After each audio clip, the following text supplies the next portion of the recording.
Good evening, everyone. We continue our Commitment 2026 coverage right here on Facebook Live. Right. Thanks for tuning in. Joined now by Wake Forest political science professor Dr. John Dinan. John, nice to have you as always for another election night on this primary. Good to be here. Good to be here. John, tell us a little bit about the key takeaways for right now. And I know we don't have any results yet, but when you look at these midterm elections, what stands out the most to you? So, first of all, you don't see a huge amount of voter participation in midterm primaries. We always wish it was even higher, but it turns out that it's presidential elections that really bring people out, or it's kind of the congressional election. But for a midterm primary, that's the toughest one to get people out to vote for. One thing you can tell, though, is that both the parties are going to be looking at where's the enthusiasm greater on the Republican side, the Democratic side. So one of the things we'll be looking at is just adding up how many votes were cast across the state of North Carolina in the Republican ballot and how many votes were cast on the Democratic ballot to get a sense of the enthusiasm looking ahead to November in that way. John, let's start at the top of the ticket, if we could. United States Senate, the two primaries, Democratic and Republican.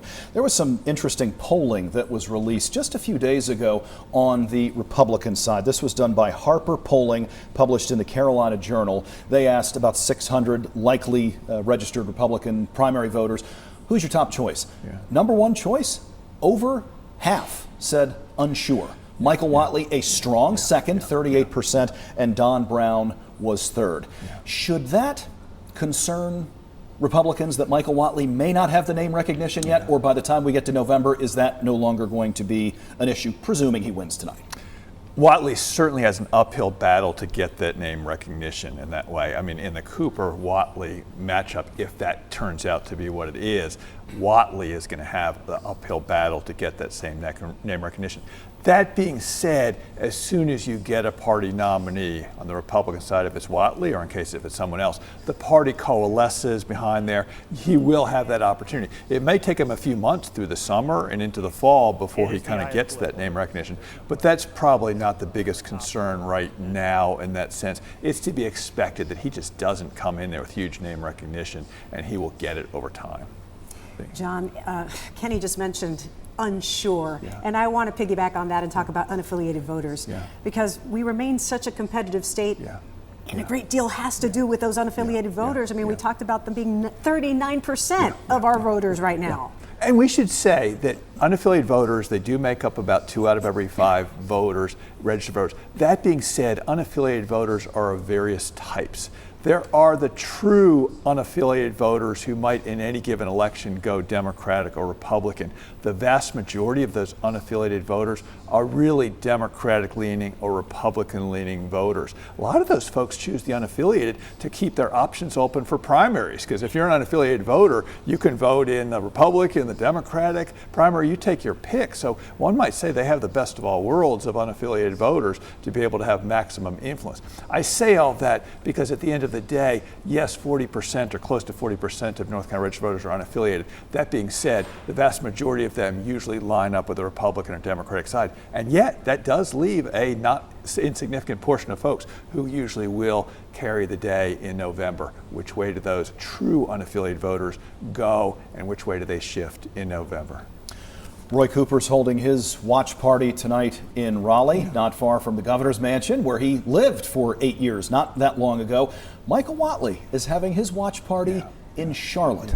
Charlotte is not exactly known as a conservative haven. Mecklenburg County is one of the safest blue counties out of all 100 in North Carolina.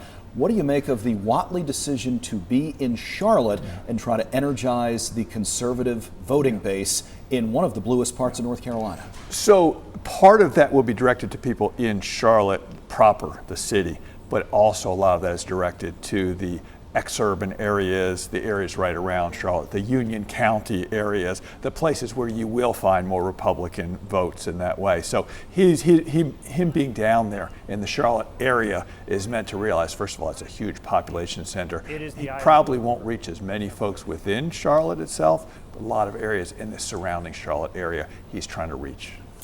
John, the maps that are in place for this cycle, the result of so many years of battling over fairness and representation, is that why some of these districts are still competitive despite that partisan lean? You know, when you get these maps drawn up, and a lot of ways folks say this is going to be a Republican district, we believe in November, this is a Democratic district, we believe in November. That is, the districts are so leaning, they're drawn up and so to give an advantage to the party. One thing that means, though, is it means the party primaries take on increased importance. If you kind of have a sense that in November this is likely to be a Republican-leaning general election, then the question is who wins the Republican primary in that district? So if we look around the state, we have some pretty interesting legislative primaries on the Democratic side where you have an incumbent and then you have a more progressive candidate running. And this is actually at the congressional level too. There's a Durham area congressional seat currently held by a Democratic incumbent. She's being challenged by an even more progressive Democrat. You'll see the same thing happen in some Republican primaries where you'll have some incumbent Republicans. And this is a very heavily Republican district. And they're being challenged by someone who said, I will be even more conservative than you. So the way that the maps are drawn to really favor parties actually puts even more emphasis on what we're seeing happen tonight, and that is who wins the party primaries. In a lot of places, in some cases, the person that wins the primary today will actually be the office holder going forward because there's literally nobody on the other side. In some cases, they are tantamount to being official because there's so little competition in the general election that you get through tonight on the Republican side in some of these districts, you basically believe I'm going to be holding office. I'd like to talk to you about the biggest race at the state level, state legislature, NC State Senate 26.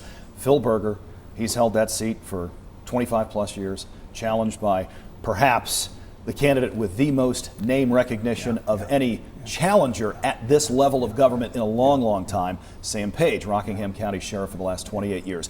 I remember doing a story with you almost a year ago where we were previewing this, where Sam Page was making it official. He hadn't filed yet, but he had publicly stated, yes, I am running against Phil Berger. We interviewed both of them.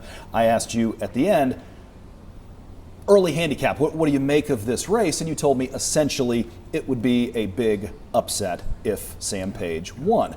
Now that we are on election night and the polls are closed, do you still feel that way, or has anything happened in the last few months to make you maybe change your mind a little bit? And perhaps Sam Page does have a shot here. If we're looking at how much the Berger campaign and allied groups have spent for him, which way overshadows the amount that Page has spent, we're not talking about TV advertising in that sense, you might say, oh, that gives the advantage to Berger. That being said, another way to look at it, the fact that the Berger campaign has had to spend so much money, has had to advertise so much, that does not project as much confidence as one would expect. Now, it could be the Berger campaign says we want to make absolutely clear that we're going to win this, we're going to pull out all stops, we're going to do everything we can. But it's also the case that when you see the campaigns coming down to the finish line, you see a possibility of either of those candidates winning, either Berger or Page. That would not be a surprise either which way that goes tonight. True coin flip at this point in your belief? It is certainly in that realm. Wow. It is certainly in that realm. We could easily see a single digit margin in that way because, again, you rarely see at a primary with two candidates, these heavyweight candidates, both of whom have very long and established records in the area in which people are voting in that way. The interesting thing here is there's almost nothing to distinguish the candidates in terms of policy issues. Yes, the casino issue was up several years ago. Berger was on one side of that. He said that's dormant now. If you actually look at the issues that are likely to come before the North Carolina State Senate, it's difficult to expect either Page or Berger to actually vote differently on any issues that come up. And yet, even though there's no issues separating them, it has enormous consequences for state government, whether Page wins or Berger holds on. Enormous consequences. In most states, the most powerful public official is the governor. Right. In North Carolina, the most powerful public official is often seen as the leader, the president of the state senate, at least as powerful as the governor. That's currently Phil Berger. If you see the leader of the state senate not defeated in a general election, but defeated in his own party's primary, that upsets a lot of power in Raleigh and has huge implications. And if we zoom out for a moment, the point of all this, John, is who represents us in November in the general election. And to that point, I want to talk a little bit about the conflict that's going on in Iran right now. So we already have gas prices spiking a bit. This is just the beginning. looking ahead to that general election in November, could that sway votes and influence voters? These events in Iran happened so recently that I haven't seen them have a huge implication on the way the primary campaigns are run. Most people, they'd already had their campaigns run, and it's also the case that within the Republican Party and Democratic Party, there's not a huge amount of difference, so it's not like you distinguish yourself within the Democratic primary by your views on that. That being said, by the time we get to November, and in the months until November, a lot of eyes will be, how does the war play? How long does the war go? Is the war seen as successful? To what extent do the casualties begin to increase in the war? Those are all things that Republican and Democratic candidates will be paying attention to. Because one thing we know in a midterm election, your fate as a candidate oftentimes rises less on what you do or what you do as a candidate. It's how is the president's popularity doing, and what is the public's view of the president. So you might be running for a state legislative seat, you might be running for all kinds of races, and you might be running your best campaign. That your campaign might be decided by whether people feel good about the president, and a lot of that will come down to, what do the people feel good about the president's decision to take the U.S. to war in Iran? That factors, along with the economy, along with many other things, but all officials and all candidates at all levels, but we'll be watching that very carefully as we go in November. And also the candidates will begin to have to decide how they position themselves on that issue. They'll be watching how's the public reacting to that. Do you kind of, if you're a Republican, do you align yourself wholesale with the president's position? Do you gain a little bit of distance and say, maybe I'm a little independent of this? Those are decisions that candidates are having to face, because they will be asked about it as we go forward between here and November. Christine, you and I have done a lot of elections here together. I don't recall us ever spending as much time on a school board race or school board races as we have this time. I also don't recall seeing a budget crisis, thank goodness, to near the extent that the folks at WSFCS have been chipping away at for the better part of a year plus. It was $45 million. It is now, thankfully, down to just 7 digits at this point, but there's still some work to do. All 9 seats are up, John. 6 of the 9 incumbents are running. We talk about the power of incumbency, the advantage of incumbency most times. In this particular hyper-local race, is that an advantage or a disadvantage, or do we not know? It's a very fascinating election dynamic. In almost every case, you would rather be an incumbent than a non-incumbent in a race. And part of what that is it gives you simple name recognition. There's so many elections going on for people to pay attention to. Voters can't educate themselves in depth on every one of those. So they use as a cue, do I recognize this person's name? So generally, you'd want to have an incumbent and have that name recognition. But what if being an incumbent and having name recognition also comes in with a target on your back, in the sense of, maybe I know of you, what you've done, but I have a negative view about how the school board behaved. That might be the view of some people. In that case, incumbents running for school board have to really thread that needle in a very fascinating way. Some might even be tempted to downplay their incumbent status in that way, as a way of distancing themselves from some of the decisions that the school board is intertwined with. It'll be fascinating to watch. And of course, in the school board race, it's just the sheer proliferation of candidates in some of these races. It's going to be very difficult for voters to follow those and make sense of it. A lot of the cues they'll be using is incumbents and name recognition. Can be good, might also be negative. Kenny and I always talk about how great it is to have you here on election night for all of your insight. And I'm just wondering, is there a race, we talked about this earlier, that you're particularly fascinated by tonight? Yeah. I mean, I would have to give the main answer today. The Page-Berger race is so fascinating. You don't usually see the New York Times covering state Senate primaries in any state, including North Carolina, and yet national reporters have come to join us here in the Triad area to be covering this race.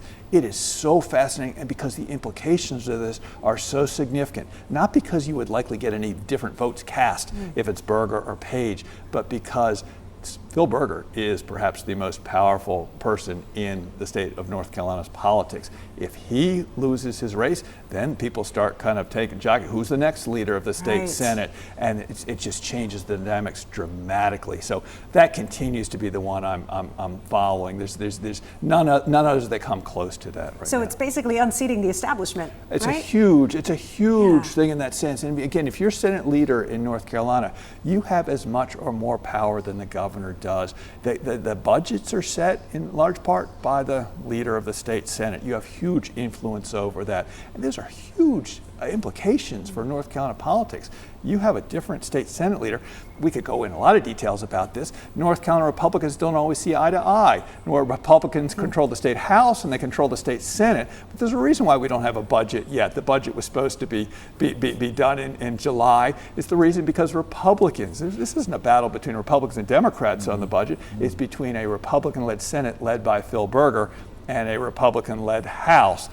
If Phil Berger is no longer in that position, that changes the whole dynamics. Fascinating on all kinds of levels. I, like so many other people, will be watching that race.